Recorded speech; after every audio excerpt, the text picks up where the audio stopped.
Welcome to FAM Fund's podcast series, where we speak with senior portfolio managers and investment professionals. Our goal is to provide investors with unique insights garnered from our bottom-up, in-depth research process. We hope this information is beneficial to you. Thank you for joining us. Hi, I'm Bill McCartan, FAM Fund's Director of Sales, and we appreciate you taking time to listen to our program. Joining me today on this podcast is Andrew Boord, co-manager of the FAM Small Cap Fund. Andrew has been with us for 11 of his 21 years in the investment industry and offers considerable small cap and portfolio management experience. He's also been traveling a great deal this year, attending industry conferences, meeting with companies, speaking with management teams, touring facilities, and unearthing vast amounts of information. We call this kicking the tires at Fenimore Asset Management. Andrew, welcome. It's great to have you with us. Thanks, Bill. Good to be here. Now, as you go around the country, what are you seeing in corporate America? Well, for the most part, it's really more of the same, Bill. It's generally slow growth in most industries.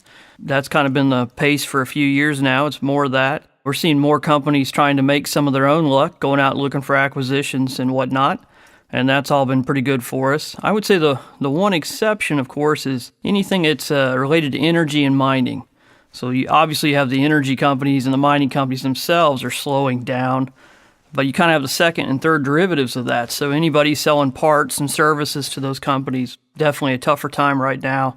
And it's even spread out, so you're getting the third derivative now, like hotels in Houston are having a tough time filling up. So pretty good economy, but definitely some weakness out there in the oil and gas, mining, those type of areas. Right, that makes sense. Andrew, where are you currently finding value for the FAM Small Cap Fund? Well, Bill, us, we're real contrarian. We always say we want to buy great companies when they don't look so great. So we study lots and lots of companies. We generally know what we want to own, and then we wait for something to go wrong so the company gets cheap. So right now, we are finding some pretty cool opportunities lately in companies that sell into that oil and gas space. So we bought Thermon, which makes heat tape, which keeps the pipes in those giant chemical processing plants and refineries at the right temperature. Been a great business. A little off right now. Got a great entry point there. Franklin Electric is a fantastic maker of pumps that move a lot of water and gasoline. They used to pump water around new oil and gas wells being drilled. There's not a lot of pumps being sold there right now, and that's only a small piece of their business, but it was enough to make the stock cheap. So we've bought 4 or 5 stocks this year, and several of them tie back to that weakness in oil and gas. Are there any areas you traditionally avoid, regardless of market conditions? Oh, yeah, for sure. For our approach, we need a company that's very profitable now. But also, we have to feel very certain it'll be very profitable or highly profitable in the future, 5, 10, 15 years out.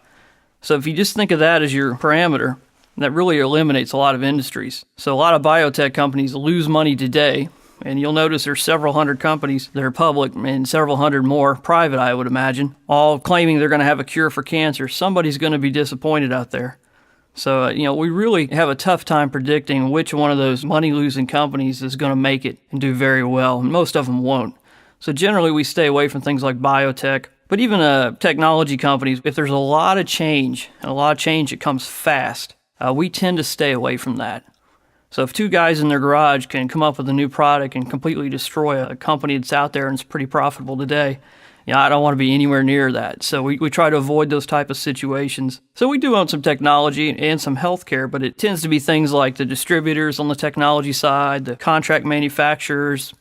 On the biotech side, we've made a lot of money and done very well over the years on companies that sell the instruments and the supplies to those people out there doing the research. So, as we say, we don't invest in the gold mine, but we're happy to sell picks and shovels. And that's been a great strategy for us over the years and keeps us out of trouble for the most part. Now, Andrew, traditionally small cap equities are viewed as companies with great potential reward, but with that reward comes great potential risk. Is there anything that can be done in your eyes to mitigate this risk? Yeah, that's a good question, Bill. When we step back and look at the small cap world, you see companies that fall into a few categories pretty easily. You see a lot of very speculative companies that lose money today, but they promise you they're going to do great in the future. And having been around a little while, we know that doesn't usually work out very well. So there's a lot of funds out there and a lot of small cap owners out there who own stocks that are really just a bet that something's going to work out. That's not really an investment, it's a speculation. You also see a lot of small companies out there that they're the third or the fourth player in some industry, and there's a couple great, really strong companies out there they're competing with, and these companies are cheap and small, and they probably deserve to be cheap and small. So we don't tend to do that either. But within the small cap world, you can find companies that dominate their space, their niche. So we find some truly great companies out there run by some great people we admire for not only their management abilities, but just the kind of people they are. They're good people. And they tend to have very clean balance sheets. We don't like a lot of balance sheet risk. So you just have to get out there and kick some tires, meet a lot of companies, and you end up finding some really neat companies. They're number one or number two in their niche, very profitable, good people, like I said. So the question we like to ask ourselves, Bill, is would Warren Buffett and Charlie Munger buy this? Now, they're huge, right? So they're not going to buy 3% of the companies I'm buying 3% in, but they have the ability to buy the complete company anytime they want. And they would have bought 3% in these companies many years ago when they were much smaller. So we like to think about, is this truly a great business? And that's the key for us. So I think over the long term, if you focus on a modest number of great businesses, and again, you buy them when things are going wrong and it's cheap for some reason, and those issues tend to pass fairly quickly, actually. So if you buy those great companies and just let them grow, add to them when they're cheap, maybe trim a little bit when they're expensive or sell if they get really expensive, you should do just fine. Right. Now, you run a fairly concentrated portfolio, 27, 28 stocks currently, correct? For sure. That's a trade-off we like. I know there's a lot of people out there who own hundreds of companies in mutual funds. You just can't know that many companies. I mean, they may tell you they visit them all. It's just not possible. Yeah. It's not humanly possible. So we like to focus. First of all, there's not that many great companies out there. Right. And there's certainly not that many great companies out there at a good price. So I couldn't find 200 that meet my criteria if I had to. So absolutely want to focus 20 to 30 names is kind of the sweet spot for us. Right. So you have to go into investing in these companies. You've got to be highly convicted. Give me an example or two of companies that you're really, really convicted on in the portfolio currently. I know there's 27 or 28, but what one or two companies come to mind that really typify the sort of business you want to own in this portfolio? Sure. Let me give you a couple examples. But the first one that comes to mind is Lindsay, which we were buying this year. And Lindsay is one of the two big manufacturers of agricultural irrigation systems. If you fly over the country, and I know you do because you fly a lot, you look down and you see the green circles. That's their center pivot irrigation system, which it's a great business. Like I said, there's really two big guys and several small ones, but it's an oligopoly. It always has been, always will be. Very profitable, great business. It's worldwide, by the way. They've got, they sell in Turkey and South Africa and everywhere you can think of where you grow food, really. And it goes through huge cycles. Whenever corn prices stay low for a few years, farmers don't have as much disposable income. They put off replacing systems or upgrading systems. So it goes through these tremendous cycles. And this is a period where corn prices have been down for about 4 years, and the stock prices followed it all the way down. And I think we're buying one of the great companies out there. What a wonderful price. We're a collector of fine art. This is a great piece of art here. And again, good people, great balance sheet, almost no debt, lots of free cash flow. Great. You want to do a second? Yeah, do another quick one. I think that's a good example. Give me another one. Okay, another example comes to mind is actually a bank. And this bank is called National Commerce. I know it's a highly creative name. It's like most bankers. And these guys are out of Alabama. And you probably won't remember there was another bank out of Alabama called Alabama National. And it was a fantastic bank. And I think I found it about 1999 and tried to find a good entry point from there right up until 2007 when they sold the bank to a big Canadian bank. So I completely missed it. They found very quickly that they're not Canadians and they're not bureaucrats, and they didn't want to work for that kind of organization. So during this last downturn, they took control of a very troubled small bank at a great price, of course, in Birmingham. And they've really rebuilt, or beginning to rebuild, the old Alabama National. And a lot of that's going back, hiring the same employees in the same towns all over Alabama, parts of Florida, and they're now re-entering Atlanta. We call it putting the band back together. And we see this a lot in banking. This has really been a great strategy for us. It was a great bank years ago. I think this National Commerce will also be a very profitable bank in the next few years. First-class people. These are people we've known a long time, and we really admire them. They're the unusual combination of great bankers who are also very good capital allocators. They follow Warren Buffett, but they always like to talk about Buffett when you go see him. Just great people. It's going to be a very good investment for us. Andrew, I'm going to take us back to the 90s, okay? You're in graduate school.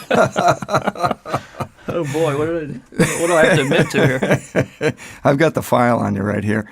No, Andrew, you're in graduate school at American University, and you're studying under Professor Howard Shillett. And Howard Shillett is really the authority on identifying financial fraud, correct? That's right. I was perhaps a strange young man, but in undergraduate, getting my... I didn't know you in the 90s, but I'm pretty sure you were That's strange. pretty clear. I can understand that. So back in the 90s, as an undergrad, I was very interested in financial statement frauds, and I was getting my accounting degree and studying for my CPA exam. And I found Howard's book on a bookshelf somewhere, and one thing led to another, and very shortly thereafter, I ended up as Howard's grad assistant, which was a lot of fun. And after Howard wrote the book, a lot of people came to him and asked, gee, can you help me understand this company I hold? I have a fear that there's some accounting problems here. And Howard started a consulting firm, and what we did is we went out and we looked through all the companies you can think of, just looking for any obvious signs that maybe there's an accounting issue, or maybe just the quality of their earnings isn't very high. And that was mostly a small cap profession, by the way. The Enrons, the very large companies, is extremely rare, but finding small companies with accounting problems is all too common. So I did that for a few years. It was a lot of fun. I learned how to tear balance sheets and income statements apart, and just was a great foundation. Well, I know one of the reasons I have so much of my family's money invested with you is the fact that I see that as a real competitive edge you have. How does this foundational experience really support the analysis you're doing on companies today? How have you carried that over and made it work for you here at FAM? Well, it does help. I mean, there's the obvious way of it keeps you out of trouble. Hopefully you won't own any companies that run into these type of issues. But more importantly, it kind of goes back to to understand a problem, always invert the problem. So if you begin life looking at companies that have no free cash flow, have way too much debt, are run by people who are constantly over-promising and under-delivering, and they're a little too slick for their own good, boy, once you have that foundation of what not to do, it's very easy to invert that and say, okay, here's what I'm looking for. I'm looking for companies that it's very difficult to displace them from their competitive position in the market. They've got lots of free cash flow, very clean balance sheet, and run by people that are, they're just not the kind of people who are always talking about the positive. They usually point out the negative first. They're just always trying to be careful. So that's been a great skill set. I think it has helped keep me out of trouble and keep me invested in the right types of companies. You just hit on the next question I wanted to get to, and that's the assessment of management. In our process at FAM, it's absolutely critical. It's one of the 4 criteria that we spend most of our time on. What matters most to you when you're assessing a management team? Well, you hit on the right question. It's definitely the hardest piece of what we do. It's pretty holistic, really, Bill. We like to get out and meet them, but of course we read everything, all their annual letters, listen to lots of quarterly conference calls, try to find any interviews they may have done out there with newspapers or trade journals. You just try to get a whole track record of this person and all their thoughts and their motivations. You look at how they're compensated. So you do all that first, right, and then you go see them, and you try to look them in the eye and try to understand their motivations and who they are. Try to see how the people around them interact with them if you can. Because really their first job is to motivate and manage people. So sometimes you can catch a glimpse of, what kind of culture you're walking into that day. Sure. And then the second one, of course, is how they allocate capital. So we ask a lot of questions about how they think about, acquisitions and stock buybacks and dividends and all that. So it helps, but it really helps when something goes wrong, and, inevitably something will go wrong, right? Then you have a good sense of how they're going to react, how they're going to respond, and that has helped us a lot to have those relationships. And it helps us in all kinds of ways, but that's something we're looking into before we invest, but it's something we keep doing over and over after we've invested. You just want to make sure you really understand these people, and of course the management team changes over time, so we spend a lot of time out on the road visiting with people. Thanks. Andrew, as I mentioned a couple minutes ago, there's currently 28 companies in the FAM Small Cap Fund. What's your median capitalization within those companies? I think it's running at about $600 million right now. Okay. And within the small cap, you're currently on the smaller end of small cap, obviously. Yes. And within the FAM Small Cap Fund, when you're targeting companies for investment, what's your sweet spot, if you will? Yeah, I think that category goes all the way up to about $4.3 billion today, so it's pretty big. We actually like to stay down towards the bottom half. I think our sweet spot's probably, 300, 400, 500 million on up to $1.5 billion. Andrew, that's very interesting. Thank you. What's your outlook for small cap stocks? Well, you know me, Bill, I really, I'm not going to get pinned down in the short term because the truth is I don't know, nobody knows, and anybody who says they know is lying to you. So, we really don't know what's going to happen in the next 12 months. Nobody ever has known. The world is never that clear. But long term, that's much easier to think about. And that is what we focus on, of course. We think we'll do quite well. We own great companies. They're going to get more valuable with time. They're going to grow their earnings with time. They have all this free cash flow coming in each year. They should do good things with that cash flow. So I think our returns will be good. They'll be driven by, how fast do our companies grow, of course. And hopefully we paid a good price for the stock to begin with. And then, over time, some of those are going to get bought out, and many of them are going to be, larger companies over the years. So we should do well. Right. All right. Final question for you, buddy. Okay. All right. What keeps you awake at night?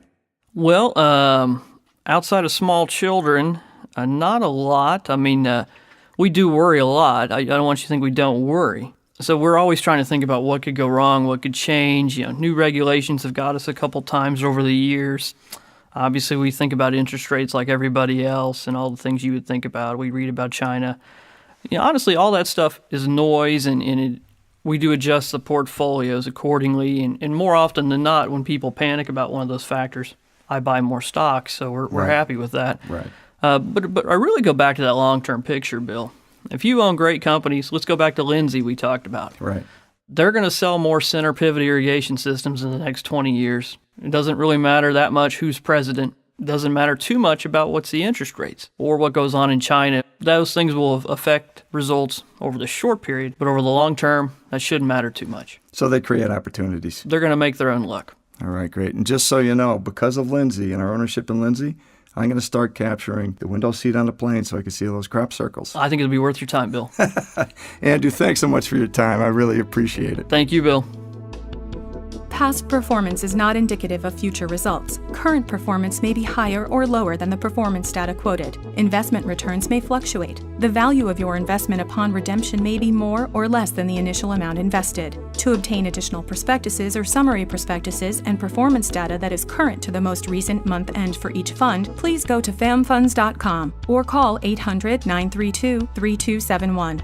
Please consider a fund's investment objectives, risks, charges, and expenses carefully before investing. The FAM Fund's prospectus or summary prospectuses contains this and other important information and should be read carefully before you invest or send money.